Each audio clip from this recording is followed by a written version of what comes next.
സമൂഹം ബഹുമാനിക്കുന്ന പലരുടെയും മുഖംമൂടികൾ പൊളിച്ചെഴുതും ഫേസ്ബുക്കിലെ സ്റ്റാറ്റസ് അപ്ഡേറ്റുകൾ. ഡൽഹി സംഭവത്തിൽ കണ്ണുനീർ വാർത്ത അതേ ഫേസ്ബുക്കിലൂടെ തന്നെയാണ് മലയാളി എഞ്ചിനീയറിംഗ് വിദ്യാർത്ഥിയുടെ ചിത്രം വ്യാജമായി പോസ്റ്റ് ചെയ്തത്. സ്ത്രീകൾക്കൊപ്പമാണോ ഫേസ്ബുക്ക്? അത് രണ്ട് രീതിയിലാണ്. നമ്മുടെ സുഹൃത്തുക്കളാണെങ്കിൽ നമുക്കൊപ്പമാണ്, അല്ലെങ്കിൽ അല്ല.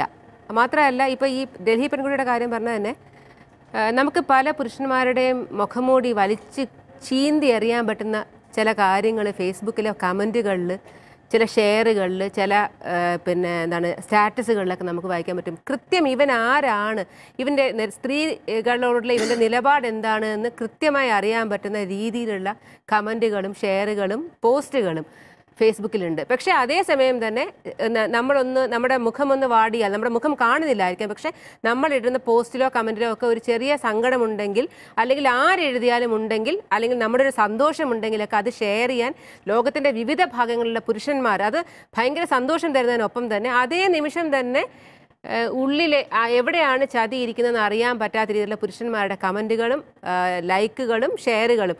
ഇപ്പോൾ ഈ ഡൽഹി കൂട്ടായ്മയിൽ തന്നെ പുരുഷന്മാർ സ്ത്രീകൾ എന്തുകൊണ്ട് പീഡിപ്പിക്കപ്പെടുന്നു എന്നുള്ളതിന് ഒരുപാട് പേര് ഒരുപാട് അഭിപ്രായങ്ങൾ, നേരത്തെ പറഞ്ഞ വായിൽ തോന്നിയത് എല്ലാവരും എഴുതിയപ്പോൾ ഒരു പുരുഷ സുഹൃത്ത് എഴുതിയത്, സ്ത്രീകൾ അങ്ങനെയാണെങ്കിൽ എന്താണ് വൃത്തികെട്ട രീതിയിൽ വസ്ത്രം ധരിച്ച് നടക്കാതെ, എന്താണ് ഒരു പ്രമുഖ ചലച്ചിത്ര നടിയുടെ ഒരു വീഡിയോ പോസ്റ്റ് ചെയ്തുകൊണ്ടാണ്, ചിത്രം പോസ്റ്റ് ചെയ്തുകൊണ്ട്. എന്നിട്ട് അദ്ദേഹം അതിനകത്ത് എഴുതിയ കാര്യം, ഇറുകി പിടിച്ച വസ്ത്രം ധരിക്കാൻ പാടില്ല, ഇവൾ ഇങ്ങനെ നടക്കണം, പിന്നെ അങ്ങനെ നടക്കണം, അങ്ങനെ കുറേ കാര്യങ്ങൾ. അപ്പോൾ അതിൻ്റെ താഴെ പോയി അനുകൂലിച്ചും പ്രതികൂലിച്ചും എഴുതുന്ന ആൾക്കാരുണ്ട് അതിന്. അപ്പോൾ നമുക്ക് അറിയാൻ പറ്റില്ല ഇത് ഈ പുരുഷന്മാർ. അപ്പോൾ അതിന് കൃത്യമായിട്ടൊരു പെൺകുട്ടീൻ്റെ മറുപടി പറഞ്ഞു, 6 മണിക്ക് ശേഷം സ്ത്രീകൾ പുറത്തിറങ്ങാൻ പാടില്ല എന്ന് ഒരു പുരുഷ സുഹൃത്ത് എഴുതിയപ്പോൾ സ്ത്രീ പറഞ്ഞ, ഒരു പെൺകുട്ടി പറഞ്ഞ വളരെ മനോഹരമായ കമന്റ് ഉണ്ട്, അങ്ങനെയാണെങ്കിൽ ദയവേത് ആണുങ്ങൾ രാത്രി 6 മണിക്ക് ശേഷം പുറത്തിറങ്ങരുത്. വ്യക്തിപരമായ അഭിപ്രായങ്ങളോ ഉണ്ടായിട്ടുണ്ടോ? എനിക്ക് തോന്നിയിരിക്കുന്നത് ഇതുപോലെ അഭിപ്രായങ്ങൾ മറ്റൊരാളുടെ പേര് യൂസ് ചെയ്ത് അഭിപ്രായങ്ങൾ പറയുന്ന ആൾക്കാരുണ്ട്, ഫേക്ക് അല്ല. അപ്പം ആദ്യം ഞാൻ ഫേസ്ബുക്കിലോട്ട് വരുന്ന സമയത്ത് എനിക്ക് കിട്ടിയിരുന്ന ഒരു അറിവെന്ന് വെച്ച് കഴിഞ്ഞാൽ ഫേസ്ബുക്കിൽ ഫേക്ക് പ്രൊഫൈൽസേ ഉണ്ടാവില്ല, അങ്ങനെ അതിന് സാധ്യതയില്ല എന്നാണ് അറിഞ്ഞിരുന്നത്. ഈ അടുത്ത സമയത്ത് നമുക്ക് എല്ലാവർക്കും അറിയുന്ന നടി രമ്യ നമ്പീഷൻ എനിക്കൊരു മെസ്സേജ് അയച്ചിരിക്കുകയാണ്. അപ്പം രമ്യ ഒരിക്കലും എനിക്ക് ഫേസ്ബുക്ക് വഴി ഒരു മെസ്സേജ് അയക്കുന്ന ഒരു ഇതല്ല, നമ്മൾ ഇടയ്ക്ക് വിളിക്കും, ആ അടുത്ത സമയത്ത് കൂടി സംസാരിച്ചിട്ടേ ഉണ്ടായിരുന്നുള്ളൂ. ഞാൻ നേരെ രമ്യയെ വിളിച്ചിട്ട് ഞാൻ ചോദിച്ചു, രമ്യ എനിക്കിങ്ങനെ ഒരു മെസ്സേജ് അയച്ചു, രമ്യ തന്നെയാണോ അത്? അയ്യോ ദീപ്തി, ഞാൻ എല്ലാവരുടെ പറഞ്ഞു മടുത്തു. അപ്പം ഈ ആരാണെന്ന് അറിയത്തില്ല, ആ വ്യക്തി രമ്യയുടെ അഭിപ്രായം പോലെ രമ്യയാണെന്നും കരുതി കുറേ അഭിപ്രായങ്ങൾ അങ്ങ് പോസ്റ്റ് ചെയ്യണം, സ്റ്റേറ്റസ് അപ്ഡേറ്റ് ആയിട്ട് പോസ്റ്റ് ചെയ്യണം. അത് വിശ്വസിക്കുന്ന ഒരുപാട് പേരുണ്ടായിരിക്കും. ഫേസ്ബുക്കിൽ സ്ത്രീ കുറച്ചുകൂടി അരക്ഷിതയാണോ? അതായത് ഇത്തരം സമീപനങ്ങൾ കുറച്ചും കൂടി ശക്തമാണ്. മാത്രമല്ല ഇത് വല്ലാത്തൊരു അനോണിമിറ്റി ഉണ്ട്, ആരാണ് ഇത് പറയാൻ നമുക്കറിയാൻ കഴിയില്ല. അത് എത്രത്തോളം സുരക്ഷിതയാണ് സ്ത്രീ ഫേസ്ബുക്ക്? നമുക്ക് പ്രൈവസി സെറ്റിങ്സിൽ ഒരുപാട് അതിനുള്ള സ്കോപ്പ് ഉണ്ട്. ഇപ്പം ഇടുന്ന ഫോട്ടോസ് ആണെങ്കിലും നാട്ടുകാർ മുഴുവൻ കാണണം എന്നുണ്ടെങ്കിൽ ആ രീതിയിൽ നമുക്ക് പബ്ലിക്കായിട്ട് ഇടാം. സാധാരണക്കാർക്ക് ഫേസ്ബുക്ക് എങ്ങനെയാണ്, ഒരു സ്ത്രീക്ക് എങ്ങനെയാണ് ഫേസ്ബുക്ക്? ആക്ച്വലി ഞങ്ങൾ വർക്ക് ചെയ്യുന്നത് സൈബർ സെക്യൂരിറ്റി വിങ്ങിലാണ് ഞങ്ങൾ വർക്ക് ചെയ്യുന്നത്. ആക്ച്വലി ഞങ്ങൾക്ക് വരുന്ന പല കേസസും പല ഫേസ്ബുക്ക് ഐഡിയയും ടാർഗറ്റ് ചെയ്തിട്ടാണ്. അതിൽ ഭൂരിഭാഗവും പെൺകുട്ടികളുടെ തന്നെയാണ്. പെൺകുട്ടികൾ ഏത് രീതിയിലാണ് ഇവിടെ സുരക്ഷിതമാവുന്നത് ഞങ്ങൾക്ക് അറിയില്ല. ഒരാളുടെ ID തരിക, അത് ലീഗലാണോ ഇല്ലീഗലാണോ ഞങ്ങൾക്ക് അന്വേഷിക്കേണ്ടതായിട്ടുണ്ട്. ആ കുട്ടിയെ പറ്റി ഡീറ്റെയിൽസ് അന്വേഷിക്കുന്ന എത്രയോ പേര് ഞങ്ങളടുത്ത്. റിയൽ ലോകത്തേക്ക് വരുമ്പോഴാണ്. പക്ഷേ ഫേസ്ബുക്കിനകത്ത്, ആ ലോകത്തിനകത്ത് തന്നെ നിൽക്കുമ്പോൾ എന്തെല്ലാം അപകടങ്ങൾ ഫേസ് ചെയ്യുന്നുണ്ട്? തീർച്ചയായിട്ടും ഉണ്ട്. ഇപ്പോൾ ഒരു പെൺകുട്ടി ഒരു പ്രൊഫൈൽ സ്റ്റാർട്ട് ചെയ്യുകയാണ്, ആ കുട്ടിയുടെ ആയിക്കോട്ടെ, അല്ലെങ്കിൽ ഒരു സെലിബ്രിറ്റി ഫോട്ടോ ആയിക്കോട്ടെ, ആ കുട്ടി ഇട്ട് കഴിഞ്ഞാൽ അയാൾക്ക് അറിയാവുന്നതും അല്ലാത്തതുമായി ഒരുപാട് ആൾക്കാർ അവരെ അപ്രോച്ച് ചെയ്യുന്നുണ്ട്. ആ ആൾക്കാർ ആരാണെന്നോ എന്താണെന്നോ അറിയില്ല. മേ ബി ഒരു ഫ്രണ്ട് റിക്വസ്റ്റ് വന്നു, അത് അക്സെപ്റ്റ് ചെയ്തു. അത് അക്സെപ്റ്റ് ചെയ്യുന്ന വഴി അവിടെ റിലേഷൻ സ്റ്റാർട്ട് ചെയ്യാണ്. പലരുടെയും മെൻറ്റാലിറ്റി പല രീതിയിലാണ്. ഏത് രീതിയിൽ വേണമെങ്കിലും ഇതിനെ ഏത് റൂട്ടിൽ വേണമെങ്കിലും ഇത് പോകാവുന്ന സാഹചര്യമാണ് പറയുന്നതിന് ഒരു പരിമിതി അത് വെച്ചിരിക്കുന്ന ഒരു സമൂഹത്തിൽ അത് മറികടക്കാൻ ഫേസ്ബുക്കിന് കഴിയുന്നുണ്ട്. ഫേസ്ബുക്കിൽ പല സമയത്തും പെണ്ണിന് നല്ല രീതിയിൽ പ്രതികരിക്കുവാൻ അവസരം ലഭിക്കുന്നുണ്ട്. പക്ഷേ ഇവിടെ ഇത് സൂചിപ്പിച്ചപ്പോൾ ഈ ഇടയ്ക്കുണ്ടായ വളരെ വേദനാജനകമായ ഒരു അനുഭവമുണ്ട്. അതായത് എൻ്റെ വാളിനകത്ത് ഒരു ഫോട്ടോ ടാഗ് ചെയ്തിരിക്കുകയാണ്. ഡൽഹി ഇഷ്യൂമായി ബന്ധപ്പെട്ട് വന്ന സമയത്ത് വന്ന ഒരു ഫോട്ടോയാണ്. ആ ഫോട്ടോയിൽ SFIയുടെ ഒരു സമരം നടക്കുന്നു, പോലീസ് ജലപീരങ്കി പ്രയോഗിക്കുന്നു.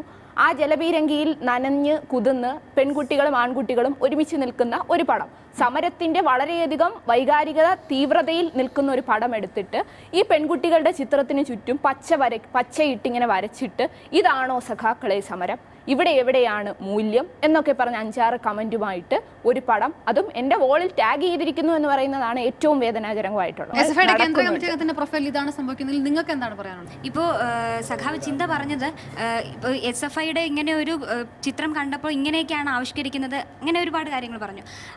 അതല്ലാതെ സ്ത്രീകളെ കുറിച്ച് ചർച്ച ചെയ്യപ്പെടേണ്ട വേറെ ഒരുപാട് കാര്യങ്ങളുണ്ട്. ഇപ്പോൾ ഒരു മെയിൽ ഷോവനിസ്റ്റ് സൊസൈറ്റിയാണ് നമ്മുടെ ഇവിടെ ഉള്ളത്.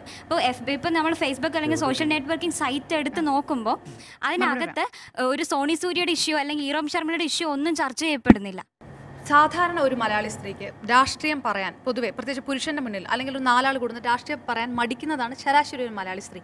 ഇത് മറികടക്കുന്നതാണോ ഫേസ്ബുക്കിലെ സ്ത്രീ പങ്കാളിത്തം, അതോ വെറുതെ ഒരു ഇമോഷണൽ സെക്യൂരിറ്റി മാത്രം അല്ലെങ്കിൽ സപ്പോർട്ട് മാത്രം തേടുകയാണോ മലയാളി സ്ത്രീകൾ ഫേസ്ബുക്കിൽ? ശരാശരി മലയാളി സ്ത്രീക്ക് മടിയുണ്ട് എന്നെനിക്ക് തോന്നുന്നില്ല. പക്ഷേ ശരാശരി മലയാളി സ്ത്രീക്ക് അതിനുള്ള അവസരങ്ങൾ നിഷേധിക്കപ്പെടുന്നുണ്ടെന്നുള്ളത് സത്യമാണ്. പക്ഷേ നമ്മൾ നേരത്തെ ഈ ഫേസ്ബുക്കിനൊരു വളരെ ജനാധിപത്യ സ്വഭാവം ഉണ്ടെന്ന് പറയുമ്പോൾ തന്നെ അതിൽ ഉൾച്ചേർന്നിരിക്കുന്ന ചില വിഭാഗീയതകളുണ്ട്. അതിലൊന്ന്, ഈ ഫേസ്ബുക്ക് അക്കൗണ്ട് ഉള്ളതിൻ്റെ 70% പേരും ലോകമാകെ പുരുഷന്മാരാണ്. അത് നമ്മൾ കാണാതിരുന്നിട്ട് കാര്യമില്ല. അപ്പോൾ ഇത് ഏറ്റവും പുതിയ നീൽസന്റെ റിപ്പോർട്ട് അനുസരിച്ച്, സോഷ്യൽ മീഡിയ റിപ്പോർട്ടിനനുസരിച്ച് വിദേശ രാജ്യങ്ങളിലടക്കമുള്ളത് മെയിൽ ഡോമിനേറ്റഡ് ആണ്, അതുപോലെ നഗരകേന്ദ്രിതമാണ്. അതുകൊണ്ട് തന്നെയാണ് ഗ്രാമങ്ങളിൽ നടക്കുന്ന കാര്യങ്ങൾ, അതുകൊണ്ടാണ് അരുന്ധതി റോയ് ഇതൊരു വലിയ പ്രശ്നമായിട്ട് മുന്നോട്ട് വെച്ചത്. എന്തുകൊണ്ടാണ് ഈ ഡൽഹിയിലെ ഈ നഗരത്തിൽ അനുഭവിച്ച ഒരു പെൺകുട്ടിക്കുണ്ടായ അനുഭവം നിങ്ങൾ ഇത്ര വ്യാപകമായി ചർച്ച ചെയ്യുമ്പോൾ ദിനം തോണം മണിക്കൂറുകൾ എന്നോണം ഇന്ത്യൻ ഗ്രാമങ്ങളിൽ ദലിത പെൺകുട്ടികൾ പിന്നെ ബലാത്സംഗം ചെയ്യപ്പെടുന്നതിനെ പറ്റി നമ്മൾ ചർച്ച ചെയ്യാത്തത് എന്ത് എന്നുള്ളൊരു ചോദ്യം ഉന്നയിക്കാൻ കാരണം ഈ സോഷ്യൽ മീഡിയയ്ക്ക് തന്നെ അതിൻ്റേതായ ചില പ്രത്യേക പരിമിതികൾ ഉണ്ടെന്നുള്ളത് കാണാതിരുന്നുകൂടാ. നമ്മുടെ ചെറുപ്പക്കാർ എങ്ങനെ ചിന്തിക്കുന്നു, എന്തൊക്കെയാണ് അവരുടെ ചിന്തകളുടെ പരിമിതികൾ എന്ന് മനസ്സിലാക്കാനുള്ള ഒരു ഉപാധിയായി നമുക്ക് ഫേസ്ബുക്കിന് എടുക്കണം. വലിയ രീതിയിലുള്ള വർഗീയ ധ്രുവീകരണം ഫേസ്ബുക്കിനകത്ത് നടക്കുന്നുണ്ട്. ഞാൻ എൻ്റെ സ്റ്റാറ്റസ് അപ്ഡേറ്റിൽ ഒരു പൊളിറ്റിക്കൽ ഇഷ്യൂമായി ബന്ധപ്പെട്ട് ഒരു ഇഷ്യൂവിൽ ഞാനൊരു കമൻറ്റ് ഇട്ടു. അല്പം മതപരമായിട്ടുള്ള ചായ്വുള്ള ഒരു വിഷയമാണ്. അതിൽ ഒരു 2-3 മണിക്കൂർ കൊണ്ട് ഏതാണ്ട് 500ഓളം കമൻറ്റുകൾ വന്നു, ഷെയറുകൾ വന്നു, 1000ഓളം ലൈക്കുകൾ വന്നു, ഷെയറുകൾ വന്നു.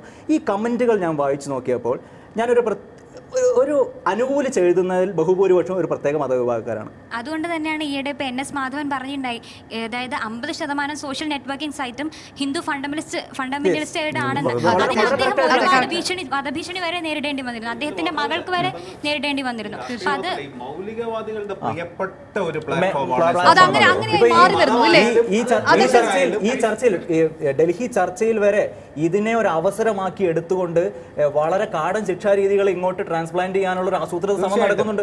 സ്ത്രീകളുടെ വസ്ത്രധാരണ രീതിയെ കുറിച്ച് നേരത്തെ രാധിക പറഞ്ഞ പോലെ സ്ത്രീകൾ ഏതൊക്കെ രീതിയിൽ വസ്ത്രധാരണം നടത്തണം എന്നുള്ളതിനെ കുറിച്ച് ചിലർക്കുള്ള വളരെ പഴഞ്ചൻ കൺസെപ്റ്റുകൾ എല്ലാവർക്കും സാർവത്രികമായിട്ട് എല്ലാവരെയും കൊണ്ട് അംഗീകരിപ്പിക്കാനുള്ള അവസരമായിട്ട് ഇത് പല ആളുകളും ഉപയോഗപ്പെടുത്തുന്നുണ്ട്. ഇതിന്റെ അപകടം അതുകൊണ്ട് തന്നെ ഇതിനെ നിയന്ത്രിക്കാനുള്ള സ്റ്റേറ്റിന്റെ ഒരു താല്പര്യം വളരെയധികം ഇതെങ്ങനെ നിയന്ത്രിക്കും എന്നുള്ളത് മറ്റൊരു പ്രധാന കാര്യം. കാരണം മുഖമില്ലാത്ത ഒരു പ്രക്ഷോഭമല്ലേ ഉള്ളത്.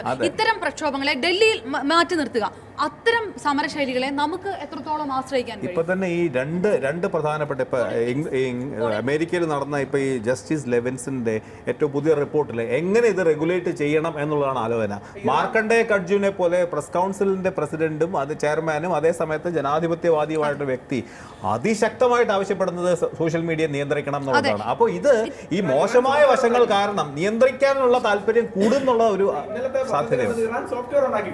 ഇതൊരു ജനാധിപത്യം കൊണ്ടുവരാനായിട്ടുള്ള ടൂൾ അവന്റെ പുറത്തേക്ക് സംസാരിക്കാൻ അവസാനത്തെ വാക്കായി ഉപയോഗിക്കുന്നു. പക്ഷേ ഇന്ത്യയിൽ എന്താ സംഭവിക്കുന്നത്? ഡെമോക്രസി ഉള്ള ഇന്ത്യ അല്ലെങ്കിൽ US പോലുള്ള സ്ഥലത്ത് ഇത് വരുന്ന ഒരു തരം മോബോക്രസിയാണ്. ഡൽഹിയിൽ തലച്ചുകൂടുന്ന മോബ് തീരുമാനിക്കും, ഡൽഹി ഗവൺമെന്റ് എന്ത് ചെയ്യണം, സർക്കാർ എന്ത് ചെയ്യണം, ഈ നിയമം നിങ്ങൾ പാസ്സാക്കും എന്ന് പറഞ്ഞ് ഒരു ഗ്രൂപ്പ് ചെയ്ത പ്രശ്നം ജനാധിപത്യ രീതിയിൽ തെരഞ്ഞെടുക്കപ്പെട്ട പാർലമെന്റിനെ സ്റ്റാൻസിലാക്കിക്കൊണ്ടാണ് പറയുന്നത് ഇത് നിങ്ങൾ പാസ്സാക്കുന്നത്. രണ്ടാമത്തെ വിഷയം അല്ല, അതെ, കുറച്ചുകൂടെ അത്രയും തീവ്രമായ നിലപാട്. കാരണം പാർലമെന്റിൽ ഉണ്ടായിരിക്കുന്ന ചില ജീർണതകൾ, നമ്മുടെ മുഖ്യധാര വ്യവസ്ഥകൾക്കുണ്ടാവുന്ന ജീർണതകളാണ് ഇതിന് വഴിവെക്കുന്നത്. അതുകൊണ്ട് ഡൽഹി പെൺകുട്ടിയുടെ വിഷയമായത് അല്ലെങ്കിൽ തന്നെ കേരളത്തിലെ നേഴ്സിംഗ് മേഖലയിൽ ഒരു പ്രക്ഷോഭം ഉയർന്നു വരുന്നെങ്കിൽ പോലും അവർ അസംഘടിതമായ ഒരു രീതിയിലാണ് മുന്നോട്ട് പോകുന്നത്. വ്യക്തമായ ഐഡിയോളജി ഇല്ലാതെ, വ്യക്തമായ ലക്ഷ്യബോധമില്ലാതെയാണ് ഇത്തരം സമരങ്ങൾ മുന്നോട്ട് കൊണ്ട്.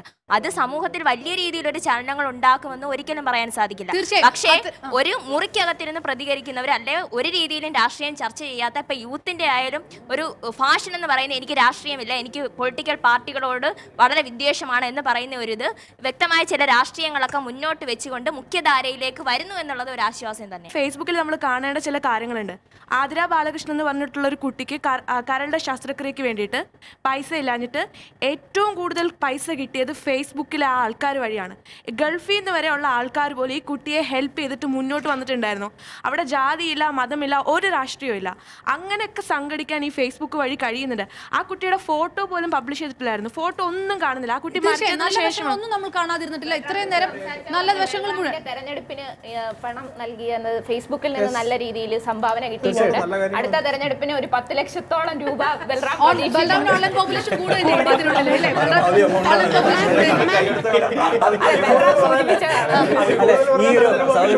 പറഞ്ഞ അനുഭവം എനിക്ക് ഉണ്ടായിട്ടുണ്ട്. അതുപോലെ ബാംഗ്ലൂരിൽ ഇവിടെ കേരളത്തിൽ ഒരു പയ്യൻ മിസ്സിംഗ് ആവുകയും അവന് ബാംഗ്ലൂരിൽ നിന്ന് തിരിച്ചു കിട്ടാനും സഹായിച്ചതും കൃത്യമായിട്ട് ഫേസ്ബുക്ക്. അങ്ങനത്തെ സൗഹൃദ കൂട്ടായ്മകൾ ധാരാളം സജീവമായിട്ട് നടക്കുന്നുണ്ട്, ഇല്ല എന്ന് പറയുന്നില്ല. പക്ഷേ ഇതിനൊക്കെ എങ്ങനെയാണ് നമ്മൾ ഉപയോഗിക്കേണ്ടത് എന്നതിനെ ആസ്പദമാക്കി മാത്രമാണ് ഇതെല്ലാം നിൽക്കുന്നത്.